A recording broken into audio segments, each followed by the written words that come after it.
Hello, and welcome to Very Interesting. I'm your host, Phillip Britt. Today I'm excited to finally welcome this young man to Very Interesting. Since the beginning of Acorn Media, I've had Finley Watkins on my list of prospective guests. He's a very talented musician, playing several instruments. He's best known as an Elvis Tribute Artist. Finley Watkins, welcome to Very Interesting. Thanks for having me today. Oh man, we're glad to have you. So, first of all, let's who are you? Tell us who Finley Watkins is. Well, I am 16 years old from just down the road in Bernie, Missouri. I've been playing music ever since I was 4 years old, and I'm doing it full time now. Wow, 4 years old. So I mentioned in the intro that you play multiple instruments. How many instruments do you actually play? I play 8 different instruments. Wow. Tell me what are those instruments, and what are your favorites to play? So I make sure I get this right here. Sometimes I mess it up. Guitar, bass, drums, piano, ukulele, tenor saxophone, baritone saxophone, harmonica. Oh man. So I remember watching you kind of grow up through your mom's Facebook post, and she and I worked together for a while years ago, and so I remember watching that, and I remember watching you kind of learn to play the guitar. And you're left-handed, right? You play left-handed. Yeah, I'm actually right-handed, but I've always played guitar left-handed. And why is that? I'm not sure. Whenever I was a kid, my dad tried to get me to turn it the other way around, and I wouldn't do it. So it's been that way ever since. It's interesting. So was it a challenge to learn to play that way? No, it was. I couldn't play right-handed my whole life, so that was the most comfortable way for me is left-handed. I'm not sure why, but it certainly wasn't a challenge to learn that way. Okay. So who taught you to play guitar? I actually had some guitar lessons in Dexter at the Dexter Music Store when I was little. I took guitar lessons till I was about 5 or 6, but then mostly after that I was self-taught. I took lessons sporadically throughout then, but mostly self-taught after that. So what about the keyboard, piano? Everything else is entirely self-taught. All self-taught. Yeah. So do you read music? I don't read music. No. You read some music because you play in a band, right? Not cool. Much. I did for a few years, so I know the basics and all that stuff, but I'm not fluent in that. It's primarily by ear and whatnot. Interesting. So where do you think your interest in music came from, and the talent? Because obviously, some people.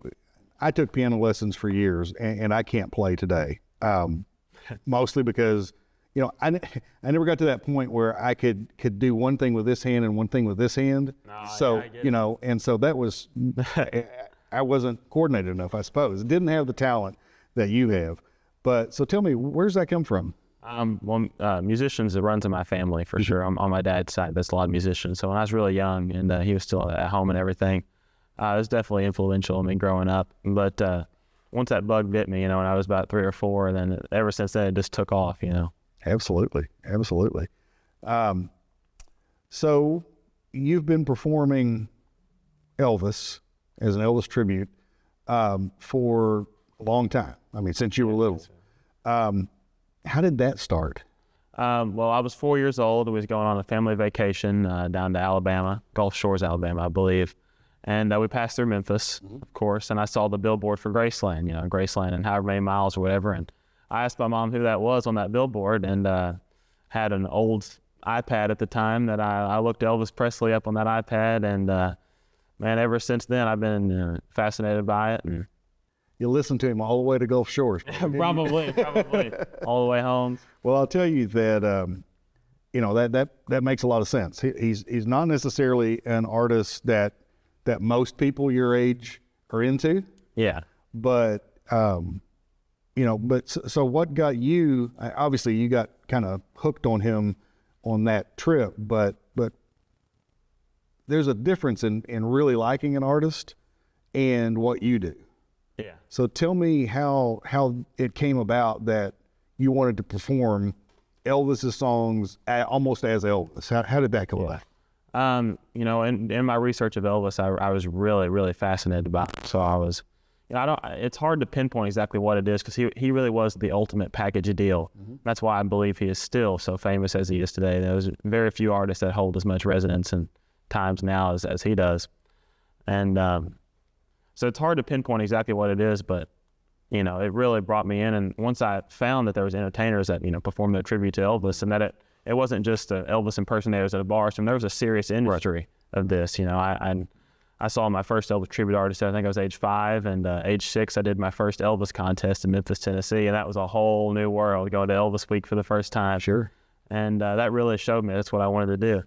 So where? Yeah, I mean, you've done this for a while. Where have you performed? What kind of places do you usually perform? Man, I've really been all over the country, and I was I think I was 7 my first time I got to go out to Los Angeles, California, and perform in the Ellen DeGeneres show. Right. After that, I performed in Las Vegas numerous times. Now I tour all over, Florida, Georgia, Louisiana, heavily around Arkansas and Tennessee and Missouri, of course. There's still a lot of Memphis, right? But yeah, still a lot of Memphis. In fact, I'm going to Memphis this weekend. Okay. So what's it like to perform as Elvis in Memphis? Well, it's Especially a as young great as feeling. you are.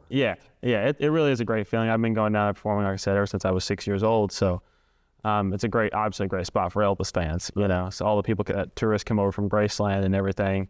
And they're diehard Elvis fans, a lot of them. So it's cool because I get to do some of the more rare, obscure material that I particularly enjoy doing, but I can't do for a regular audience. So Sure. fun.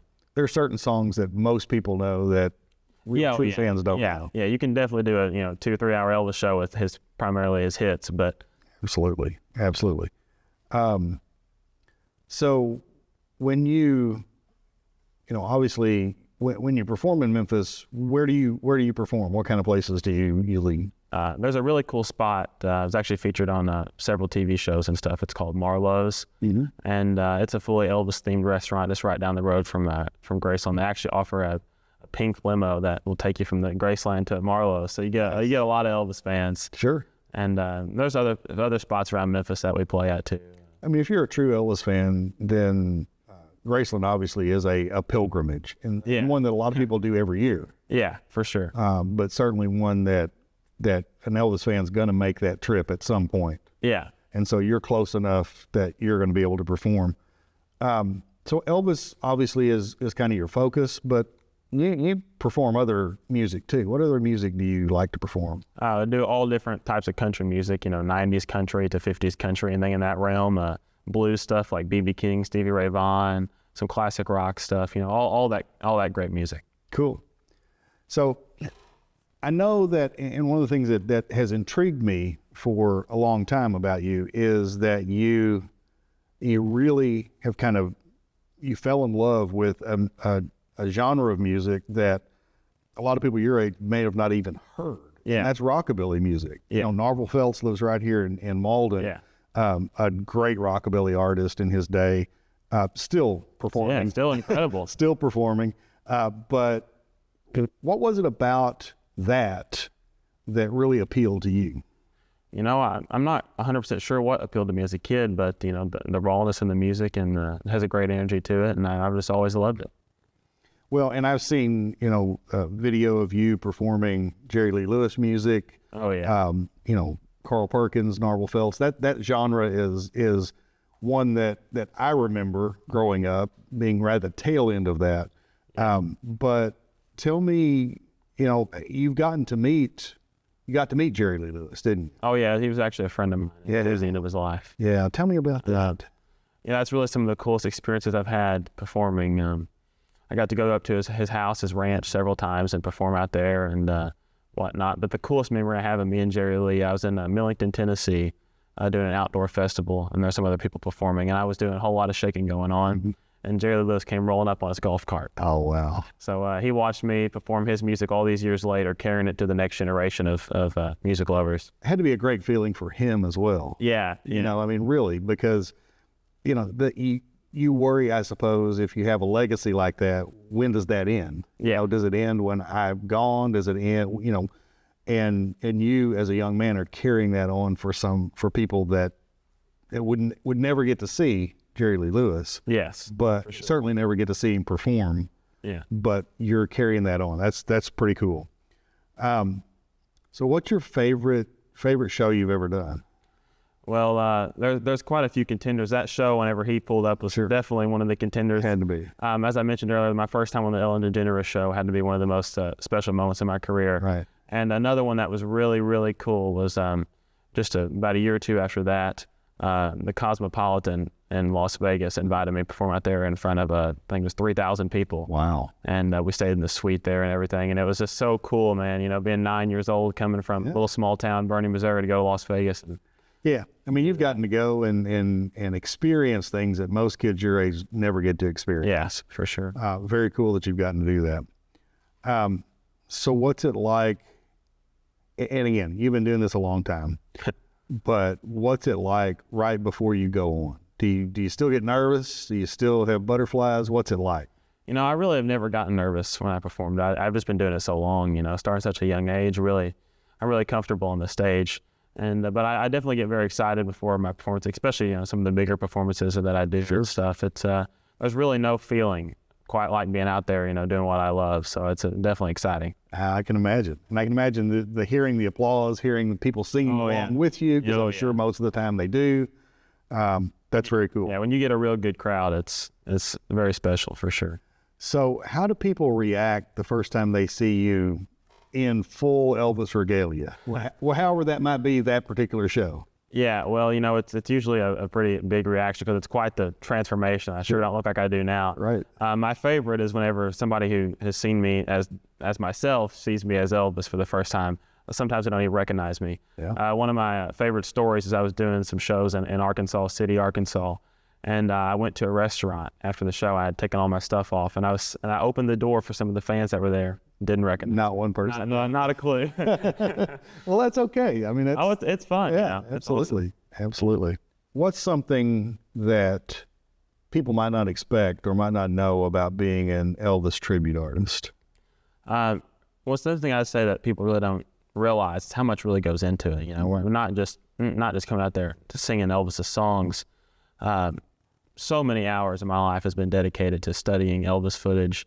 Not only that, and the majority of my track shows that are not live band, I make all my own tracks. So I'm playing all the instruments on them, you know, so they're all, you know, spent a long time doing that. The makeup is all very expensive and very time consuming. It took me several years to get that kind of stuff down. You know, something just like the sideburns. Some people might not even recognize that, but those are, the lady who makes my sideburns made Jim Carrey's Grinch costume. She worked in Hollywood, so that's the real deal stuff, you know. Just a lot goes into creating that illusion for people. Sure. Well, the other thing that I've also been interested to watch happen is when you started at 5 years old, the show was about the movement and the costume, and it wasn't really about the singing part. Yeah, You sounded like a little kid. You know, that's the way it is. But as you have matured, your voice has matured as well. Yeah. And so now, I mean, watching you now, you sound like Elvis. It's pretty impressive to watch. Thank you. So tell me about how that kind of transition has happened. How much practice does it take to sound like Elvis? It certainly has taken a lot of practice throughout the years. You know, even as I was younger, I always listen to Elvis, and I study the phrasing of each word he says in those songs, because you know, everybody pronounces stuff slightly different. So if you can couple that with, you know, trying to create a similar vibrato to what he had and everything, you can really create that illusion as best as possible. It was certainly an adjustment when my voice started changing. Sure. You know, that was hard to get used to for a while, but now that it's been like this for a couple of years, really can hone in on it. You know? Sure, absolutely. Elvis was probably throughout his career, and he changed a lot throughout his career. Oh, for sure. And I know there are some tribute artists who perform Elvis, younger Elvis. Some perform the Las Vegas Elvis with the rhinestone costumes. Where do you fall, and what would be your preference? I actually do all the eras of Elvis, which is something that I really enjoy doing, because it's really three different entertainers. He was really the first guy to ever totally reinvent himself. He had the 50s Elvis, which was this peak fame, and then he got drafted in the Army, and then he goes and he does the movies, and that's a whole other breed. You know, those are super big hit movies. Oh, absolutely. And then he comes back in '68 in the black leather and does his comeback special, which was just monumental. And then, like you said, he goes to Las Vegas and the signature jumpsuits and everything. So in my show, I typically like to present the first half as the 50s, the early years of Elvis, you know. And then I take a break, and on that break, I put on the jumpsuit and change my hair and put on different makeup and sideburns and all that stuff to try to create the illusion, and come back out into the 70s and recreate that Las Vegas area. I mean, the 70s Elvis and the 50s Elvis looked a lot different. The performances were totally different. Yeah. My brother was fortunate enough to get to see Elvis in Memphis in the 70s. Oh, yeah, Mid-South Coliseum. Yeah, at the Mid-South Coliseum. My grandmother and he went together to see the concert. And to this day, he says it's probably the greatest show he's ever seen. Elvis was not in prime shape at that point either. I mean, he was older and he had some issues, health issues, but it was still an amazing show. Oh, yeah. And so I think it's cool that you do, multiple eras. Do most artists do that, or do they try to focus on one? You see about probably 70% of them stick to their one era. Maybe dabble a little of the others, but I try to put equal focus into all three eras so I can do a full show. Sure. Because it's very important to me to do all Elvis's hits, because he had his big hits in the 50s, his big hits in the 70s. Right. And I want to connect with the people as much as I can and give them a recognizable experience for them. Sure. So it's very important for me to do all three. I've always felt like that if Elvis hadn't been the amazing talent he was musically, that he could have been as successful an actor as you've ever seen. I mean, he could have been the leading man of the 60s and 70s, and later that wasn't his focus. Yeah. But if it had been, I think he could have been amazing. I've always I think if he just had some better scripts and stuff, sure, movies could have been. Well, the music, the movies were all focused around Elvis singing. And that's really what they were about. It was a mechanism to get his songs out, and that was okay. I mean, that was fine for what it was. But I think if he'd taken it seriously as an actor, I think he could have been pretty amazing. For sure. The other thing is about Elvis that a lot of people don't realize is that his performance was all in the United States. Oh, yeah. He never traveled over, to Europe. He never traveled to Asia. He never traveled around the world. Think about how much bigger he could have been had he been traveling the world. I always thought that was kind of interesting. So do you think Elvis still connects with people today? Totally. I see a lot of new young Elvis fans upcoming, and I travel around to different Elvis festivals, which are a blast because it's kind of like Memphis, but even more. It's just pure Elvis fans. Right. You don't have to worry about winning over a crowd. You got there, they're there all to see you. It's usually 12 of the best Elvis guys from all around the world. We have several guys from England and all over that come in, Australia, everywhere that come in for these things. And I'm fortunate enough to have been working for one of the top Elvis festival companies for a few years now.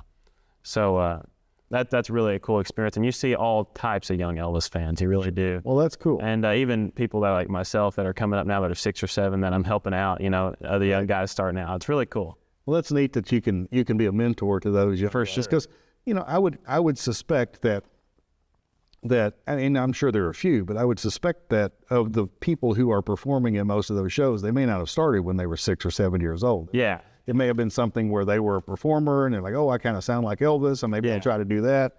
And so I've just always wondered how that process works, but it's cool that you're able to mentor some of those young kids that are interested. Yeah. So here's a question, and it may not even be one you perform, but what's your favorite Elvis song? This is one of the toughest questions I get. I get this a lot because obviously I'm a huge Elvis fan. Right. First and foremost, I'm a massive Elvis fan, and I really do love all of his songs. So I don't really have a definitive answer for my all-time favorite Elvis song, but it's more, and a lot of us fellow Elvis guys and stuff will say the same thing, is that it kind of changes, maybe weekly, monthly. There's 2 songs I've really been into lately, though. One is "What Now, My Love," which is one he performed in the Aloha from Hawaii special. Okay. And then another song called "I'll Never Fall in Love Again," which Tom Jones also had a huge hit out of. But Elvis's version to me is just such a powerful song.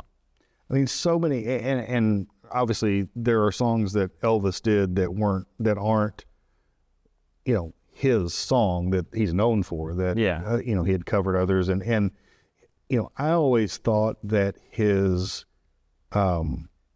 religious songs, the hymns that he did, his version of "How Great Thou Art," maybe just gives me chills to even think about it. Yeah. I mean, because his voice is so strong and just resonated, and that's a song that really requires that. And that's the thing about Elvis. I mean, he was the first real rock and roller, but he was able to sing anything. Oh yeah, I always make that a point in my shows and do How Great Thou Art and some other gospel songs, because that was his favorite genre of music. His favorite genre of music wasn't the rock and roll music. In fact, at all points, I think it was after 1957, he had a gospel quartet with him on stage. Yes. Even backing him up on his rock and roll tunes and whatnot. Yep. And he was known to go to his suite after his shows in Las Vegas to sing gospel with his backing group all night. So, Yeah. very important to him. You know, J.D. Sumner and the Stamps performed with him for years and years. And, you know, one of the things I remember J.D. being asked about that at one point, said, you know, these people aren't here to hear us, to hear you sing. They're not here for that. And he said, why do you do that with a rock and roll star? Why do you open? And he said, you know what? We would never get the opportunity to perform in front of this many people. Yeah. We're never going to pack an arena like this. But Elvis packs them every night. So we get to perform for this group of people. Yeah. You know, that's pretty cool that they got to share their ministry essentially with a huge number of people that weren't necessarily there to hear it, but they got exposed to it. Yeah, and it's also really cool to hear how it blended with all of his songs, you know, and they would sing along with him. It's really created this, just such a powerful effect when he had the Sweet Inspirations and the Stamps, and at some point the Imperials and Jordanaires. It was really incredible. Yeah, absolutely. Absolutely. So what do you think is your most memorable moment while performing? Now, you may have already said it because it may have been Jerry Lee Lewis driving up. I can't imagine there's a lot that topped that. No, there's really not. But, you know, is there anything else that has stuck out, you know, in your mind over the years as, you know, this is one of the coolest things, maybe even in the moment, you look at it and you're like, this is one of the coolest things that's ever happened to me? Really, it is that moment with Jerry Lee Lewis, and I can't really top that. But all the different TV shows that I've been on was cool. I was on Ellen twice. I mean, Ellen gave you your own rhinestone jumpsuit. Yeah, that was kind of pretty cool, wasn't it? Yeah, and then the second time I was on Ellen, they gave me a Gretsch White Falcon, which is a beautiful guitar. It's one of Gretsch's top-of-the-line guitars. And I was on NBC's Little Big Shots of Melissa McCarthy and Nickelodeon's Lip Sync Battle Shorties, and JoJo Siwa and Nick Cannon were on that. And all those were just very surreal experiences every time. That I would look and be like, you know, can't believe this is happening. And looking back on them, you're like, wow, I really did that. Yeah. Yeah, that's pretty cool. So what do you see as your future path? What do you see as you down the road? Well, I want to continue growing and building on my show, and just, you know, tour around the world doing what I love, and just create a unique show that nobody's ever really done too. I like to create different medleys and things that you can create a unique experience that nobody's ever seen before within the Elvis tribute, but also making it my own. Right. And when you're creating all your tracks, you can do that however you want to do that. You got it prepped if you know, even if you don't have a live accompaniment. Yeah, and if I have a live band, I can give them those tracks so they can learn my arrangements too, which is also cool. Absolutely. That ability. Well, I'm thrilled that you were able to take the time between shows to come in and spend some time with us. Thanks for having me. I want to have you back on with Narvel Felts at some point. That would be awesome. Here. I love Narvel. So I would like to have the two of you, because I think it'd be a cool conversation to have relating to how he feels about a young man carrying on that legacy. So glad to have you with us today. Thanks for joining us, Finley. Best of luck moving forward. Finley Watkins, Elvis Tribute Artist from right up the road in Bernie, Missouri. So if you get a chance to see him, check him out. We'll see you next time.